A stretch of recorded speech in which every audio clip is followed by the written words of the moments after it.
Hi guys and welcome back to our YouTube channel. Now जो North Korea है वो अपने शेल में जाता हुआ हमें नज़र आ रहा है, क्योंकि रिसेंटली आपने न्यूज़ सुनी होगी कि जो नॉर्थ कोरिया है वो यहाँ पे प्रिपेयर कर रहा है जो उनकी डजन ऑफ एम्बेसी हैं वर्ल्ड वाइड उनको क्लोज करने के लिए। अब ये सुन के आप बहुत ज़्यादा शॉक हो गए होगी कि नॉर्थ कोरिया की एम्बेसीज भी हैं वर्ल्ड वाइड, क्योंकि उनके रिलेशन तो इतने अच्छे हैं नहीं और उन पर सैंक्शंस भी लगे हुए हैं। तो यहाँ पे नॉर्थ कोरिया ने कुछ लिस्ट निकाली है जहाँ पे कुछ कंट्रीज़ की यहाँ पे एम्बेसीज बताई गई हैं जिनको वो क्लोज करने वाले हैं, जिसमें स्पेन आता है, हांगकांग आता है और वेरियस अफ्रीकन कंट्रीज़ की यहाँ पे एम्बेसीज है नॉर्थ कोरिया की जो वहाँ पे हैं। इन सबको यहाँ पे क्लोज करने की बात की गई है और बताया जा रहा है कि अराउंड एक क्वार्टर जो इनके मिशन है, ठीक है, वर्ल्ड वाइड, उनको ये लोग क्लोज करने वाले हैं ग्लोबली।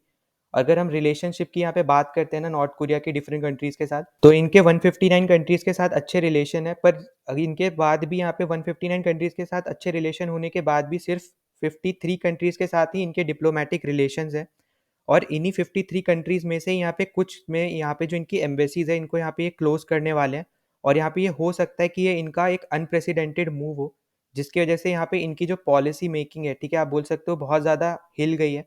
ठीक है, ये पहली बार यहाँ पे हमें देखने को मिल रहा है कि यहाँ पे डेकेड्स में कि वो ऐसा कोई स्टेप ले रहे हैं, यहाँ पे कोई भी कंट्री ऐसा कोई स्टेप ले रही है। ठीक है, यहाँ पे अगर आप पूछोगे रीज़न इसके पीछे क्या हो सकता है, तो यहाँ पे दो रीजंस बताए जा रहे हैं। या तो एक हो सकता है कि उनके रिलेशन उन कंट्रीज के साथ अब इतने अच्छे नहीं रहे, पहला रीजन। दूसरा ये भी हो सकता है कि नॉर्थ कोरिया अब जो है फाइनेंशियल क्राइसिस में ज़्यादा जा रहा है। तो जैसा हम लोग यहाँ पे अभी डिस्कस करेंगे, ठीक है, तो फर्स्ट ऑफ ऑल आपको पता होगा कि नॉर्थ कोरिया जो एक एक्सक्लूडेड कंट्री है, ठीक है, वहाँ पे बहुत ही कम टूरिस्ट जाते हैं। यहाँ तक कि आप ऐसा बोल सकते हो कि ना के बराबर लोग वहाँ पे विजिट करते हैं।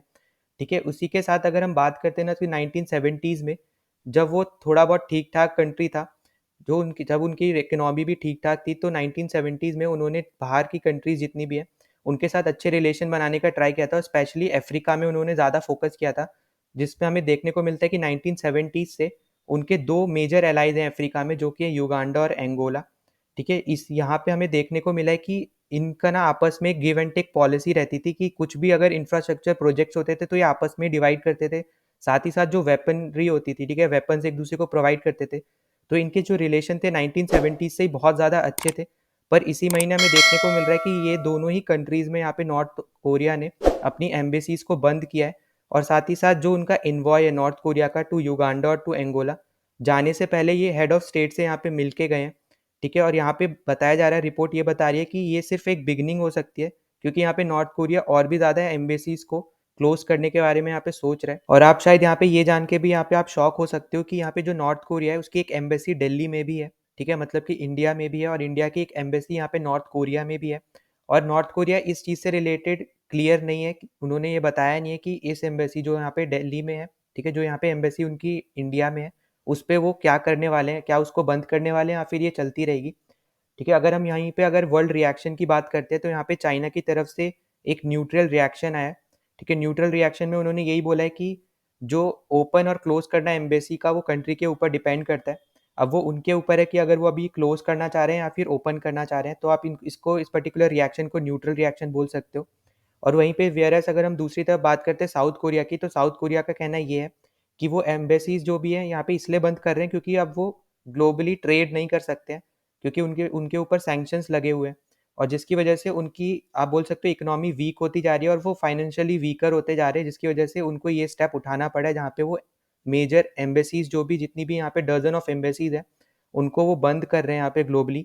आपको पता होगा कि 2006 में यूएन ने नॉर्थ कोरिया पे सैंक्शंस लगाए थे, और जिसका रीज़न यहाँ पे सिंपली ये है कि उस टाइम पे ये न्यूक्लियर वेपन डेवलप कर रहा था। ठीक है, क्योंकि आपको अभी पता होगा कि न्यूक्लियर वेपन जिस जिस कंट्री के पास है, तो उन कंट्रीज़ में नॉर्थ कोरिया भी शामिल है। तो यहाँ पे जो यूएन ने 2006 में इसी रीज़न से यहाँ पे सैंक्शंस लगाए थे नॉर्थ कोरिया पे, कि वो न्यूक्लियर वेपन यहाँ पे डेवलप कर रहा था उस टाइम पे, और साथ ही साथ बहुत सारी मिसाइल्स को भी टेस्ट कर रहा था। पर उसके बाद भी ये सब सैंक्शंस लगने के बाद भी यहाँ पे न्यूक्लियर वेपन यहाँ पे नॉर्थ कोरिया ने बनाया था। और वो वन ऑफ द कंट्री बन चुका है यहाँ पे 196 कंट्रीज में जितनी भी यहाँ पे वर्ल्ड में है, कि उनके पास एक न्यूक्लियर वेपन है।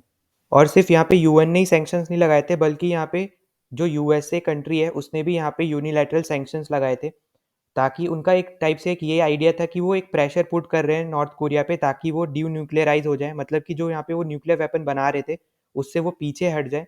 पर उसके चलते भी ये दोनों सैंक्शंस लगने के बाद भी यहाँ पे नॉर्थ कोरिया ने वो न्यूक्लियर वेपन बनाया, और जिसकी वजह से यहाँ पे ये देखने को मिलता है कि जो उनकी इकोनॉमी है नॉर्थ कोरिया की वो बहुत ज़्यादा हर्ट हुई है।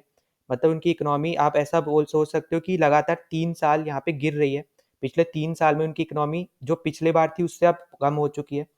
ठीक है, लगातार 3 बार यहाँ पे गिर चुकी है इकोनॉमी और यहाँ पे इतना उनके पास फूड भी नहीं है कि वो उनकी जो पॉपुलेशन है उसको वो लोग फीड भी कर सके। तो यहाँ पे जो उनके हालात है बहुत ज़्यादा सीरियस है और साथ ही साथ अब हमें ये भी यहाँ इसकी वजह से हमें ये भी देखने को मिल रहा है कि अब वो एक जो basic level of diplomatic relation होता है एम्बेसीज ओपन करके आपस में रिलेशन मेंटेन करने का, वो भी अब यहाँ पे वो पूरा नहीं कर पा रहे जो उनके कुछ ही फ्रेंड्स हैं उनके साथ भी। तो अब यहाँ पे पॉसिबल यही हो सकता है कि जो ये फाइनेंशियल प्रॉब्लम आ रही है, इसकी वजह से ही जो नॉर्थ कोरिया की जो पॉलिसी है, उसके जो डिसीजंस आ रहे हैं, फाइनेंशियल प्रॉब्लम की वजह से ही आ रहे हैं। यहाँ पे बहुत ज़्यादा हाई चांस है इस पर्टिकुलर चीज़ के और आगे जाके हमें ये देखने को मिल सकता है कि इस डिसीजन से हो सकता है कि नॉर्थ कोरिया को आगे जाके डिप्लोमैटिक एंगेजमेंट में यहाँ पे बहुत ज़्यादा दुःख हो। ठीक है? क्योंकि यहाँ पे जो ये इन्होंने सेल्फ इम्पोज्ड आइसोलेशन अपने ऊपर लगाया है, इससे ये देखना बहुत ज़्यादा ज़रूरी हो जाता है कि क्या ये पर्टिकुलर जो यहाँ पे आइसोलेशन इन्होंने अपने ऊपर लगाया है, इससे क्या इनकी इकोनॉमी ग्रो करती है या फिर और भी ज़्यादा इनकी इकोनॉमी गिरती है, जिससे यहाँ पे आप हो सकता है कि ये बहुत बड़े रिसेशन में जा सकते हैं। क्योंकि यहाँ पे ऑलरेडी इनके पास फूड की कमी है, फाइनेंशियल क्राइसिस ऑलरेडी हो रहे हैं, इकोनॉमी पिछले 3 साल से गिर रही है। तो यहाँ पे बहुत ज़्यादा हाई चांस है कि यहाँ पे दोनों चीज़ें हो सकती हैं, या तो इनकी इकोनॉमी थोड़ी बहुत ग्रो कर जाए, पर जो मैक्सिमम चांसेस है वो यही है कि इनकी इकोनॉमी बहुत ज़्यादा गिरेगी। और एंड में मैं एक और चीज़ बोलना चाहता हूँ, अगर आपने अभी तक हमारे टेलीग्राम चैनल को जॉइन नहीं किया है, तो प्लीज़ जॉइन आवर चैनल, ठीक है? उसका लिंक आपको यहाँ पे डिस्क्रिप्शन में मिल जाएगा इस वीडियो के।